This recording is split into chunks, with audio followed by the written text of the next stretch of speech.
Bismillahirrahmanirrahim. Mara baada ya Irani kushambulia Israel, hatimaye usiku huu wametoa onyo kali kwa Israel moja kwa moja kupitia taarifa ambayo imetoka makao makuu ya operesheni ya vikosi vya jeshi la Jamhuri ya Kiislamu ya Iran, Hatam al-Anibia, kupitia msemaji wake Ibrahim Zolfaghar.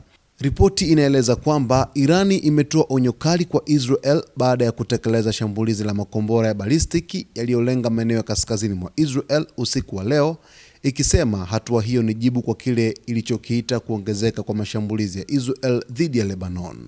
Katika taarifa iliyotolewa na makao makuu ya operesheni ya vikosi vya jeshi la Jamhuri ya Kiislamu ya Iran, Tehran imeishitumu Israel kwa kuvunja mara kwa mara makubaliano ya kusitisha mapigano na kuendelea kushambulia maeneo ya kusini mwa Lebanon pamoja na vitongoji vya Beirut ambavyo vinatajwa kuwa ngome ya kundi la Hezbollah. Irani imedai kuwa mashambulizi hayo yamekuwa yakifanyika kwa uungwaji mkono wa Marekani na kwa ukimya wa jumuiya ya kimataifa, huku ikiishitumu Israel kutumia silaha zilizopigwa marufuku ikiwemo mabomu ya phosphorus. Kwa mujibu wa taarifa hiyo, Irani ilikuwa imeonya awali kwamba endapo mashambulizi dhidi ya vitongoji vya Beirut yangeongezeka, ingeanza kulenga maeneo ya Israel.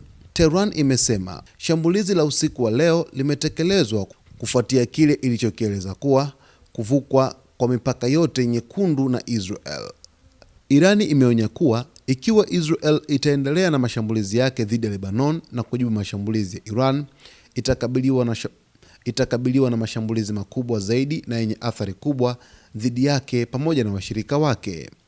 Taarifa hiyo inaongeza mvutano katika Mashariki ya Kati, huku kukiwa na hofu ya kuongezeka kwa mapigano yanayoweza kuhusisha mataifa mengine katika eneo hilo. Serikali ya Israel haikutoa taarifa rasmi kuhusiana na onyo hili ambalo limetoka moja kwa moja huko nchini Iran.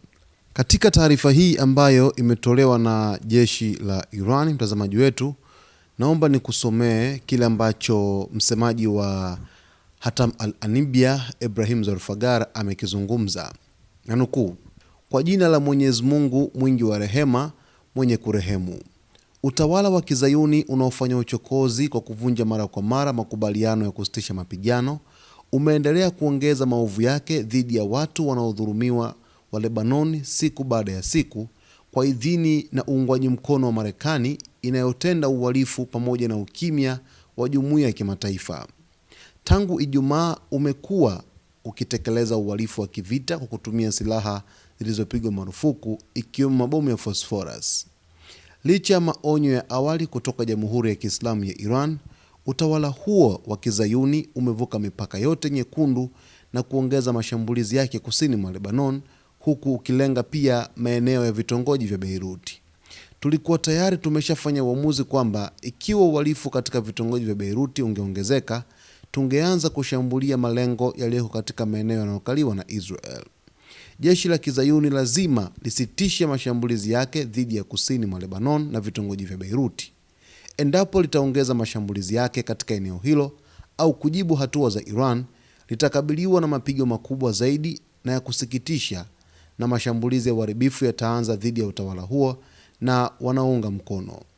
Na hakuna ushindi isipokuwa unatoka kwa Mwenyezi Mungu mwenye nguvu na mwenye hekima. Mwisho wa nukuu kile ambacho amekizungumza msemaji wa jeshi la Iran kutoka Hatam al-Anibia, makao makuu ya operation ya vikosi vya jeshi la Jamhuri ya Kiislamu ya Iran. Basi mtazamaji wetu, niko hapa kukujuza leo hii yote ambayo yanajiri katika anga za kimataifa. Usiache kusubscribe channel yetu, kulike, kucomment pamoja na kushare.